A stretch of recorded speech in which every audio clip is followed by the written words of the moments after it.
회의를 소집했습니다. 워낙 중대한 사항이다 보니 공무원뿐 아니라 시의 각계각층의 시민 대표까지 한자리에 모였습니다. 대부분의 사람들은 현 상황을 정말 절망적인 것으로 판단했습니다. 어설픈 대응이 오히려 문제를 더 크게 만들 수 있을 것이 분명해 보였습니다. 차라리 미리 항복을 하고 성문을 열어서 선처를 기다리는 것이 더 좋겠다라는 방향으로 결론이 모아지고 있었어요. 그때 회의 내내 침묵을 유지하던 한 노인이 조용히 손을 들었습니다. 그는 자리에서 일어나더니 손에 들고 있던 성경을 펼쳐 말씀 한 구절을 찾아 큰 소리로 읽어 내려갔습니다. 그리고는 이렇게 말했습니다. 우리의 힘과 지혜를 의지하면 우리는 반드시 패할 수밖에 없을 것입니다. 하지만 지금이야말로 하나님을 의지하고 찾는다면 하나님이 우리 시를 지켜 주실 것입니다. 회의실에 앉아있던 모든 사람이 고개를 끄덕였습니다. 그리고 계속해서 그는 다음과 같은 제안을 했어요. 돌아오는 주일이 마침 부활주일입니다. 섣불리 항복을 선언하지 말고 이번 주 도시 전체가 함께 모여서 부활주일 예배를 드립시다. 그리고 이 모든 상황을 하나님께 맡겨 드려봅시다. 부활하신 예수님을 끝까지 믿어봅시다. 이 노인의 제안에 시장을 비롯한 그 자리에 참석했던 많은 사람들이 큰 감동과 울림을 받고 만장의치의 일견으로 이 노인의 의견이 채택되었습니다. 며칠이 지나 부활주일이 되었어요. 시민들은 도시 중앙에 있는 교회와 교회 앞 광장을 가득 메웠습니다.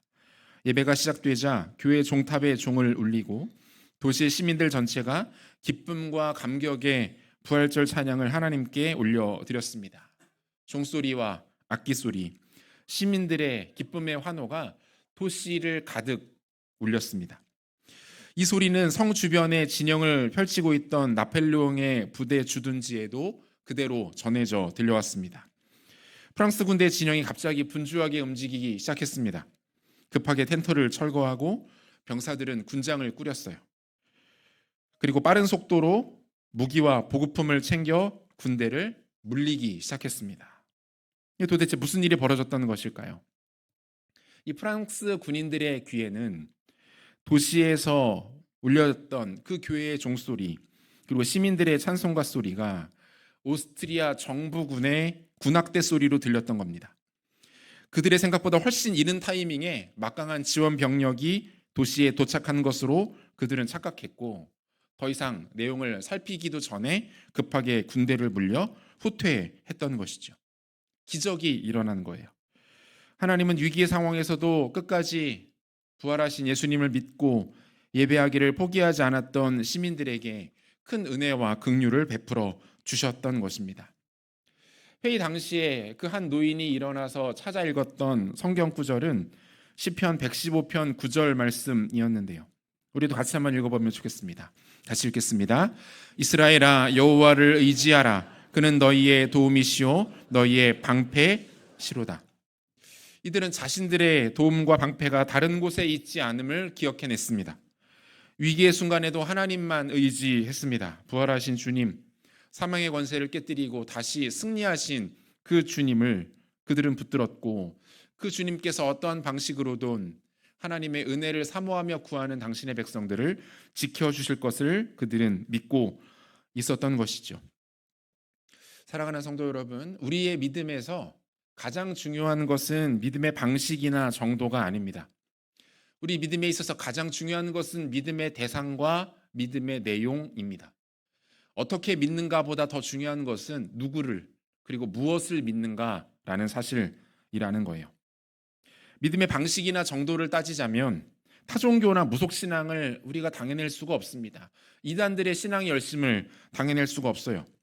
그들이 얼마나 자신들이 믿는 신들을 대하는지, 지극정속으로 그 앞에 엎드리는지, 열과 성의를 바치는지 모릅니다. 하지만 그들의 믿음에는 그 어떤 능력도 기적도 나타나지 않습니다. 그곳에는 생명이 없습니다. 진리가 드러나지 않아요. 우리가 섬기고 따르는 기독교는 죽은 신, 과거의 신, 흔적만 남아있는 신, 가르침과 메시지만 덩그러니 남아있는 신을 섬기며 믿지 않습니다. 기독교는 죽음의 권세를 깨뜨리셨고 그래서 지금 이 순간에도 살아계신 부활의 주님만 믿는 줄로 믿으시기를 바랍니다. 예수님은 다시 살아나셨습니다. 그분은 지금도 살아 계십니다. 이 사실을 믿으시기를 바랍니다. 우리 옆에 분에게 다시 한번 선포하시죠. 예수님 부활하셨습니다. 지금도 살아 계십니다. 요한은 요한복음을 기록하면서 예수님을 믿는 믿음을 기준으로 세 부류의 사람들을 구분하고 있어요. 첫 번째는 표적을 봐야지만 믿는 사람들이 있었습니다. 늘 예수님 곁을 따르던 무리들이 여기에 속합니다. 그들은 단순한 호기심을 갖고 예수님께 몰려들었어요. 실제적인 이득을 노리고 온 사람들도 많았습니다. 그들은 예수님께서 행하시는 여러 표적들을 보았습니다. 그 표적들은 예수님이 하나님의 아들이시고 구약이 가리키시는 메시아이심을 증명하는 것이었어요. 그 무리 중 일부가 예수님께서 행하시는 표적을 통해 예수님을 믿게 됩니다. 하지만 이 부류에 속하는 사람들에게서 나타나는 특징은 그들의 믿음이 언제든 변할 수 있다라는 것입니다. 표적 앞에서는 예수님을 믿고 따르다가도 상황이 불리해지고 자신들이 기대하던 결과가 나타나지 않으면 언제든지 예수님을 버리고 즉시 떠났습니다. 오늘 본문에 등장하는 도마도 아마 이 부류에 속하는 사람이었을 것으로 보여집니다. 두 번째 부류는 표적을 봐도 믿지 않는 사람들입니다. 대제사장들을 비롯한 서기관과 바리새인 유대 종교 지도자들이 바로 이 부류에 속합니다. 처음부터 이들의 관심은 예수님이 누구신지, 그가 메시아라는 것을 어떻게 증명할 수 있는지가 아니었어요. 이들은 메시아의 출현 자체를 원하지 않았던 것으로 보여집니다. 메시아가 나타나서 자신들의 기득권과 영향력이 줄어들게 될 것을 오히려 걱정했습니다. 그래서 결국 그들은 예수님을 십자가에 못 박아 죽입니다. 마지막 세 번째는 표적이 없이도 예수님을 믿는 사람들입니다. 예수님의 제자 중 일부가 여기에 속한다고 말할 수 있습니다. 물론 그들의 믿음도 완벽했다라고 말할 수는 없을 거예요. 그럼에도 불구하고 예수님 주변에는 소수이기는 했으나 신실하고 순수하게 주님을 따르는 이들이 있었습니다. 당연히 주님은 마지막 세 번째 부류의 사람들을 기뻐하셨을 겁니다. 그들에게 하나님 나라를 약속해 주셨고 그들을 자신의 제자로 삼아 주셨고 그들에게 특별한 하나님 나라의 영광과 기적들을 맛보게 해 주십니다. 그렇다고 해서 주님은 첫 번째 부류의 사람들, 즉 표적을 봐야만 믿는 사람들을 외면하시거나 그들은 제자로 인정하시지 않는 모습을 보이시지는 않았습니다. 예수님은 믿음이 연약해서 세상의 유혹과 공격에 눌려버린 나머지 예수님을 온전히 믿고 따르지 못하는 이들까지도 긍휼히 여기셨습니다.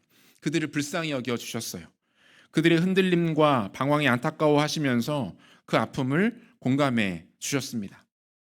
우리 주님은 마치 우리에게 선 하나를 그어 놓으신 이후에 이 선을 넘어와야만 내가 너희를 제자로 받아줄 거야. 이 정도 수준은 갖춰야만 너희가 제자라는 타이틀을 갖고 있어. 흔들리고 의심하는 것, 때로는 나에게서 멀어지는 것 절대로 용납할 수 없어 라고 말하시는 분이 아니에요. 주님은 여전히 오늘도 연약하여 흔들리는 자들을 품어주십니다. 그들의 상황을 이해하십니다. 그들의 답답한 마음, 그들이 품고 있는 의심에 대하여 공감해 주십니다. 그리고 그 의심과 불안, 그 연약한 믿음을 확신과 견고한 믿음으로 바꾸어 주기를 원하신다라는 거예요. 사랑하는 성도 여러분, 우리 중에 이런 마음을 갖고 계신 분이 없지 않을 겁니다. 진짜 하나님 살아계신 거 분명한가? 부활주일 예배에 와서 앉아있지만 예수님이 부활하신 게 과연 맞는 걸까? 그분이 나를 사랑하시는 것은 분명할까? 라는 의심과 불신으로 이 자리에 앉아 계시는 분들도 없지 않을 겁니다. 하지만 괜찮습니다. 너무 정상적이고 당연한 반응이에요. 이상한 게 아닙니다. 오히려 더 큰 문제는 뭡니까? 우리 안에 화석처럼 남아있는 피상적 신앙, 오히려 이게 더 큰 문제일 수 있다는 거예요. 특별할 것도 없고 새로울 것도 없는 이미 수십 년째 종교 생활을 하고 있기 때문에 예수님에 대하여 그분의 부활에 대하여 들어도 더 이상 감동이 없고 그것을 의심조차 하지 않을 정도로 내 안에 화석처럼 남아버린 고착화되고 피상적인 신앙이 더 큰 우리의 위기일 수 있다라는 겁니다. 차라리 의심하는 것이 더 건강한 것이고 의심하는 것이 우리가 더 주님께로 가까이 갈 수 있는 기회일 수 있다는 거예요. 왜 그렇습니까? 우리 주님께서 의심하는 자들을 내치지 않으십니다. 믿음이 없다, 연약하다, 부족하다, 꾸짖고 책망하지 않으신다는 거예요. 사사기 6장에 보면 기드온이 이스라엘의 사사로 부르심을 받습니다. 당시는 미디안과 아말렉의 연합군이 이스라엘을 삼키기 위해서 전쟁을 준비하고 있던 때였습니다. 기드온은 당연히 불안했습니다. 그리고 두려웠어요. 도저히 이 전쟁은 이길 수 없는 것처럼 보였습니다. 그는 하나님의 부르심과 그분의 능력을 의심합니다. 이거 되겠어? 내가 나선들 무엇이든 할 수 있겠어? 그리고 그는 하나님께 말도 안 되는 제안을 하는데요. 사사기 6장 36절과 37절을 보니까 기드온이 하나님께 여쭈되 주께서 이미 말씀하신 같이 내 손으로 이스라엘을 구원하시려거든 보소서 내가 양털 한 뭉치를 타작마당에 두리니 만일 이슬이 양털에만 있고 주변 땅은 마르면 주께서 이미 말씀하신 같이 내 손으로 이스라엘을 구원하실 줄을 내가 알겠나이다 하였더니 라고 말해요. 주님이 새벽에 이슬을 내려주시는데 땅은 마르게 해주시고 한 줌 양털에만 이슬이 내리게 해주십시오. 그런 기적이 나타나면 하나님이 나를 부르셨다는 것을 내가 믿고 전쟁에 나가서 내가 승리할 수 있다는 것도 의심하지 않겠습니다 라고 요청하고 있는 거예요. 심지어 그는 이 증거를 한번 뒤바뀌어서 또 한 차례 하나님께 요구하기도 합니다. 뭡니까? 의심이 충만한 거죠. 믿지 못하겠다는 거예요. 뭐라도 믿을 만한 당장의 내 눈앞에 증표를 보이라는 거예요. 주님은 기드온의 이러한 요구를 내치지 않으십니다. 불편하게 여기지 않으세요. 그의 요청대로 다 이루어 주십니다. 자, 이제 됐니? 이제 그만 나를 의심하고 이제는 나를 믿으라 라고 말씀하세요. 오늘 우리가 읽은 본문에서도 마찬가지죠. 도마는 예수님을, 더 정확하게는 예수님이 부활하셨다라는 사실을 믿지 못합니다. 죽은 사람이 살아나는 일 따위는 없어. 십자가에서 죽은 사람은 그 몸이 남아나지 않았을 텐데 다시 살아났다고 그것은 불가능한 일이야. 그런 일은 있을 수 없어. 하지만 주님은 이번에도 도마를 꾸짖거나 책망하지 않으십니다. 친히 자신의 몸을 도마에게 나타내 보이십니다. 이 과정을 통해서 도마가 가지고 있었던 의심이 확신으로 바뀌어지고 불안하며 흔들렸던 그의 인생이 예수 그리스도께로 정확하게 방향을 맞춰 견고해지는 일들이 나타나게 되었던 것이죠. 도마를 대하시는 예수님 모습 통해서 우리는 의심이 확신으로 바뀌는 원리가 무엇인지를 확인할 수 있는데요. 간단하게 두 가지로 한번 살피겠습니다. 의심이 확신으로 바뀌는 원리 첫 번째는 의심을 하더라도 공동체 가운데 머물러 있어야 한다는 것을 알 수 있습니다. 오늘 본문의 주인공인 도마는 기본적으로 맺고 끄짐이 확실하고 애매모호한 것을 좋아하지 않는 성향의 사람이었던 것으로 보여집니다. 예수님의 가르침이 잘 이해가 되지 않고 모호하다고 여겨지면 그는 즉시 반응을 보였어요. 이전에도 예수님께서 자신이 거하시게 될 거처, 예수님께서 제자들을 위해서도 거처를 마련해 두셨다라는 애매모호한 말씀을 하실 때도 도마는 이렇게 반응했어요. 요한복음 14장 5절을 보니까 도마가 이르되 주여 주께서 어디로 가시는지 우리가 알지 못하거늘 그 길을 어찌 알겠사옵나이까 이렇게 말합니다. 어설프게 넘어가지 않는 거예요. 예수님 횡설수설하지 마시고 말씀을 정확하게 하세요. 이해하지 못하겠습니다. 주님도 그렇게 확신이 없으신데 저희가 어떻게 그 말을 믿겠습니까? 이렇게 말하고 있는 거예요. 또한 예수님께서 자신의 고난과 죽음 그리고 부활에 대하여 제자들이 이해하지 못할 말씀을 하셨을 때에도 그는 이렇게 말합니다. 요한복음 11장 16절 디두모라고도 하는 도마가 다른 제자들에게 말하되 우리도 주와 함께 죽으러 가자 하니라. 도무지 무슨 소리인지 이해가 되지 않으니 그냥 단순하게 우리도 주님의 죽음에 동참하자, 함께 죽는 데까지 따라가자라고 확실하게 못을 박아버리고 있는 거예요. 이 정도를 보면 이 도마라는 사람이 어떤 성품을 가지고 있었는지 그 성향이 어땠는지를 알 수가 있습니다. 아마도 도마는 예수님께서 십자가에 달리시는 순간 빠르게 자신의 입장을 정리한 것으로 보여집니다. 내가 잘못된 것을 믿고 따라왔구나. 혹시나 하고 기대했는데 역시나였구나. 이제라도 빨리 살 길을 찾아봐야겠어. 빠르게 제자들과도 선을 긋고 그 속에서 빠져나오려고 했던 것으로 보여져요. 그래서 예수님께서 부활하신 날 저녁 제자들이 모여있던 자리에도 도마는 참석하지 않았습니다. 이미 먼저 제자들과의 거리를 두고 자신의 입장을 정리했던 거예요. 제자들로부터 소문을 듣습니다. 이봐 도마, 그날 어디에 있었나? 그날 저녁에 왜 오지 않았나? 예수님 다시 살아나셨다네. 우리에게 말씀하신 것처럼 다시 부활하여서 돌아오셨다고. 도마는 동료들의 말을 믿지 않았습니다. 대신 이렇게 말했죠. 본문 25절인데요. 같이 읽겠습니다. 다른 제자들이 그에게 이르되 우리가 주를 보았노라 하니 도마가 이르되 내가 그의 손에 못자국을 보며 내 손가락을 그 못자국에 넣으며 내 손을 그 옆구리에 넣어보지 않고는 믿지 아니하겠노라 하니라. 무슨 말이에요? 직접 확인하기 전까지는 나의 시각과 촉각, 나의 감각을 가지고 그분을 확인하지 않고서는 믿지 못하겠다는 거예요. 그로부터 8일이 지났어요. 부활하신 예수님은 도마가 제자들과 함께 있는 그 자리에 다시 한번 자신의 모습을 드러내십니다. 본문 26절인데요. 여드레를 지나서 제자들이 다시 집 안에 있을 때에 도마도 함께 있고 문들이 닫혔는데 예수께서 오사 가운데 서서 이르시되 너희에게 평강이 있을지어다 하시고.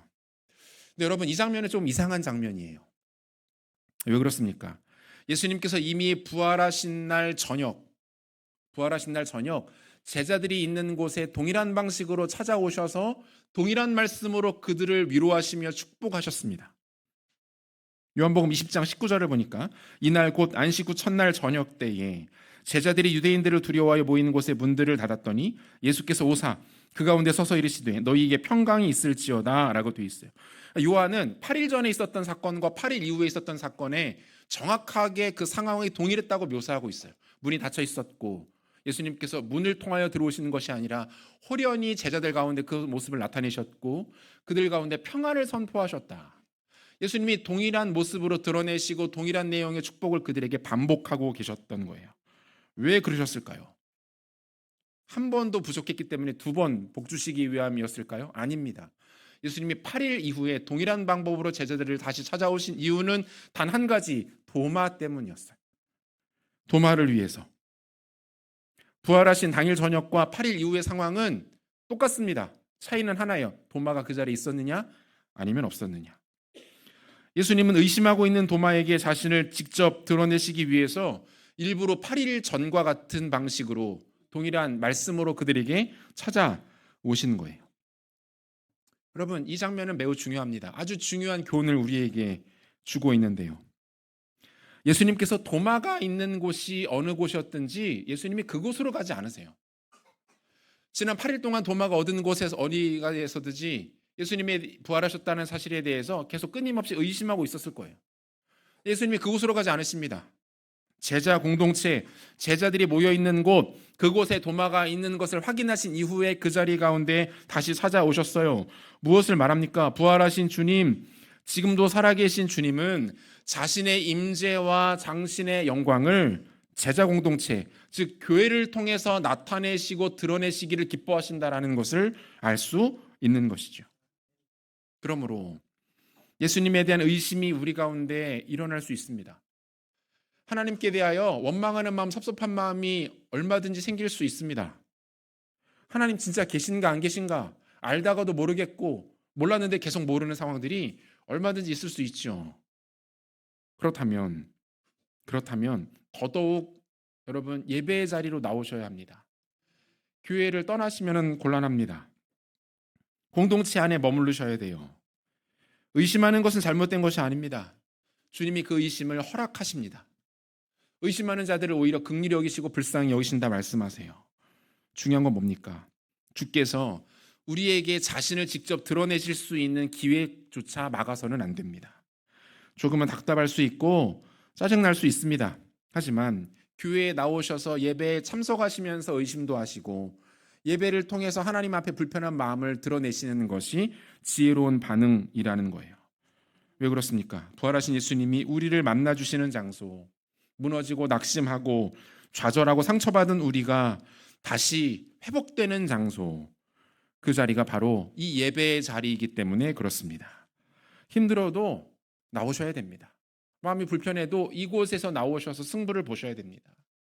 이 자리에 하나님이 함께 하시고 이 자리 가운데 복을 주시기 때문에 공동체를, 교회를, 예배 자리를 떠나지 않으심으로 말미암아 우리가 품고 있었던 모든 의심과 모든 불안함이 확신으로 뒤바뀌어지고 그것이 하나님께서 허락하시는 당신의 임재와 영광으로 충만하게 채워지는 귀한 은혜를 누리시는 지혜로운 성도님들 되시기를 소원합니다. 의심이 확신으로 바뀌는 원리 두 번째는 믿게 된 바를 우리의 입을 열어 고백하며 선포해야 한다는 거예요. 도마는 부활하신 예수님을 만났습니다. 죽은 줄만 알았어요.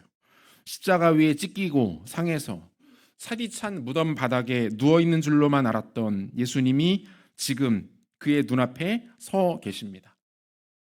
예수님의 손에 못자국을 확인하거나 그 옆구리에 창자국을 굳이 만져보지 않아도 되었습니다. 필요가 없었어요. 예수님께서 임재하셨다는 그 사실만으로 도마가 가지고 있던 모든 의심과 불신은 깨끗이 사라지고 말았어요. 부활하신 예수님, 살아계신 예수님의 실제적인 임재가 그곳에 있었기 때문입니다. 교회가 교회다워질 수 있는 가장 본질적인 방법은 예배가 살아나는 것인 줄로 믿습니다. 저는 개인적으로 교회를 위해서 기도할 때마다 항상 빼놓지 않고 기도하는 것, 우리가 주께 드리는 이 모든 예배가 하나님의 임재로 충만하게 해달라고 기도하고 간구하고 또 엎드립니다. 성령께서 우리 예배를 기뻐하시고 이 예배 가운데 친히 임재하셔서 낙심한 자들이 위로를 경험하고 병든 자들에게서 병이 떠나가고 절망 가운데 있는 자들이 소망을 품는 그런 예배가 승인교회 가운데 드려지게 되기를 소원합니다. 교회가 가장 힘써 준비하고 집중해야 되는 것은 다름 아닌 예배입니다. 사랑하는 성도 여러분, 우리 교회 가운데 예배가 변화되고 예배가 살아나고 회복되면 정말 많은 것들이 달라지게 될 것입니다. 십수년간 수년간 애쓰며 노력해도 바뀌지 않던 것들이 하나님의 임재가 예배 가운데 담기자 한순간에 변화되는 일들이 일어납니다. 수십 년 동안 변화되지 않던 완고한 마음들이 예배 가운데 임재하신 성령의 위로로 말미암아 변화되고 거꾸러지고 그 가운데 성령 역사들이 일어나게 되는 것들을 보게 됩니다. 무엇보다 예배 참석한 성도들이 예배의 기쁨과 영광을 누리게 되고 이곳에서 하나님의 나라를 경험하게 되는 일들, 수인교회에서 드려지는 모든 예배를 통하여 나타나게 되시기를 주님의 이름으로 축복합니다. 부활하신 예수님을 만난 도마는 자신의 입을 열어서 이렇게 고백합니다. 본문 28절인데요. 같이 읽도록 하겠습니다. 도마가 대답하여 이르되 나의 주님이시요 나의 하나님이시니이다. 예수님을 향하여 직접적으로 구원자와 하나님이라고 고백한 제자가 두 명 있어요. 첫 번째 제자는 베드로였고 그리고 도마입니다. 이런 면에서 본다면 도마의 이 고백은 복음서에 나타난 인간의 고백 가운데에서도 가장 의미 있고 위대한 고백이다라고 말할 수 있습니다. 바울은 로마서에서 믿음의 선포, 믿음의 고백이 왜 중요한지를 이렇게 말합니다. 로마서 10장 10절 같이 읽겠습니다.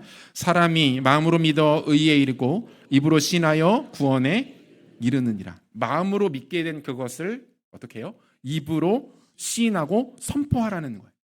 믿음의 선포에 능력이 있다는 겁니다. 믿음의 선포를 통해서 구원의 역사들이 나타나더라는 거예요. 우리 남자 성도님들은 잘 아시겠지만 군대를 가보면 보통 사격장 군기가 가장 세다 이런 말을 많이 합니다. 실제로 총하고 실탄을 다루기 때문에 그 안에 있는 모든 사람들이 매 순간 긴장하고 있지 않으면 큰 사고가 발생할 수도 있기 때문에 그렇습니다. 그래서 사격장 안에서는 사격장 전체를 통제하는 지휘관이 명령을 하면 사격장 안에 있는 모든 장병들은 그 지휘관의 명령을 그대로 큰 소리로 따라 외칩니다. 보통 복명복창이라고 이야기를 하는데요. 사격을 하기 위한 단계, 자세, 총기를 다루는 하나의 과정들에 대해서 지휘관이 마이크를 가지고 명령을 내리면 사격장 안에 있는 모든 장병들이 큰 소리를 동일하게 그것을 외치면서 다음 단계로 진행을 합니다. 이렇게 하는 이유가 뭘까요? 자신이 지금 하고 있는 일인 무엇인지를 본인이 확실하게 알게 하기 위해서예요. 내가 지금 무엇을 하고 있는지, 이 다음에 무엇이 이어져야 하는지, 이것을 할 때 어떻게 주의해야 되는지 매 순간에 의미를 부여하고 가치를 되새기면서 실수와 부족함이 없게 하기 위해서 그렇게 하는 것입니다. 사랑하는 성도 여러분, 우리 믿음도 크게 다르지 않다라고 생각합니다. 믿음은 우리 마음의 가운데 역사하는 것이지만 그것을 나의 언어와 고백으로 표현하고 그 말을 나와 또 다른 사람이 듣는 것은 믿음의 아주 중요한 요소라는 것입니다. 도마는 부활하신 주님을 보고 나의 주님, 나의 하나님이시니이다 라고 고백했어요. 그의 고백을 통해서 가장 놀랍게 변화된 사람은 자기 자신이었을 겁니다. 자신이 그 고백을 함을 통해서 그 안에 남아있던 모든 의심과 불신은 떠나갔을 거예요. 주변에 있는 모든 제자들 또한 기뻐했습니다. 도마가 돌아왔구나. 도마가 예수님을 만났구나. 부활하신 예수님이 분명히 우리 가운데 계시는구나. 그리고 도마의 그 고백은 그의 인생 전체를 송두리째 바꿔놓았고, 도마의 고백을 통하여 또 다르게 예수 그리스도의 복음을 듣게 된 수많은 사람들이 변화되어 오늘의 우리 교회까지 이르게 된 줄로 믿습니다. 바라기는 부활하신 주님, 지금도 살아계신 하나님께 우리의 중심과 마음을 고백하고 선언하시는 성도님들 되시기를 소원합니다. 우리 주변에, 우리의 가정에, 우리의 직장에, 우리 주변의 사람들에게 예수 부활을 선포하시고, 내가 예수 믿는 사람임을 고백하시고, 이 길 가운데 생명과 구원과 진리가 있음을 나누시고 선포하심을 통하여서 예수 생명의 놀라운 역사가 오늘도 여러분들을 통하여서 흘러나가는 은혜가 있게 되시기를 소원합니다. 말씀 맺겠습니다. 도마는 예수님의 제자들 중에서 가장 먼 곳까지 가서 복음을 전하다가 순교한 것으로 알려져 있습니다. 그는 인도의 동쪽 지역에서 야만스럽게 우상을 섬기던 이들에게 찾아가서 하나님의 권능과 능력을 행했습니다. 예수 십자가의 복음, 무엇보다 자신이 직접 경험하고 만난 부활하신 예수님을 증거했습니다. 전해지는 내용들에 의하면 우상을 섬기던 제사장 무리에 의해서 결국 붙잡히게 되었고, 도마는 펄펄 끓는 기름 가마에 던져지게 되었다고 합니다. 하지만 불과 기름이 그를 해하지 못하자 이 모습을 보고 더 큰 두려움에 사로잡힌 그 우상의 제사장들이 찌른 창에 찔려 순교했다라고 전해지고 있어요. 그가 가지고 있었던 모든 의심은 확신이 되었고, 그 확신이 영광스러운 순교의 삶을 가능하게 했던 것입니다. 예수님 지금도 살아계십니다. 그분은 죽음을 이기시고 무덤의 문을 깨뜨리고 다시 승리하셨습니다. 그리고 그분을 따르는 모든 제자들과 성도들의 삶에 그 영광과 승리를 허락하시며 당신의 뒤를 따르는 모든 이들에게 영원한 생명 구원을 약속하고 계십니다. 이 능력과 영광을 붙잡으시고 이 믿음을 선언하심으로 말미암아 부활의 영광, 승리의 감격 가운데 거하시는 지혜로운 모든 수인의 성도들 되시기를 우리 구주 예수 그리스도 이름으로 축원합니다. 같이 기도하겠습니다.